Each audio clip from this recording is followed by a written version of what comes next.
Okey, ni dia Black Edition punya torchlight tau. Memang besar guys, nampak Untuk dia punya material ni plastik Korang zoom out, zoom in boleh. Sebelah belakang ni dia ada charger cable type C kat sini. Boleh jadikan power bank type A. Lepas tu korang boleh galas dia ada bagi tali kat sini. Jadi nanti korang boleh galas, boleh bimbit macam ni ke, atuk-atuk ayah-ayah nak pergi surau, boleh pakai ni. Lepas tu bila kita on kan, dia ada indikator bateri kat sini 86%. Ini dia punya mode mode pertama dia.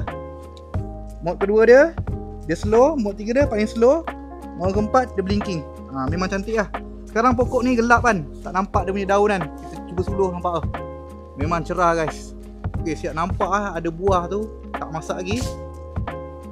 Kita cuba zoom jauh kita tengok. Ni zoom in, dia punya bukaan besar.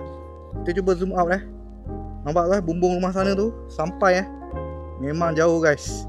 Nampak tu dia punya kekuatan cahaya tu memang terang guys. Kat mana kau dapatkan torchlight ni? Bateri built in, boleh charge. Harga dia memang murah je.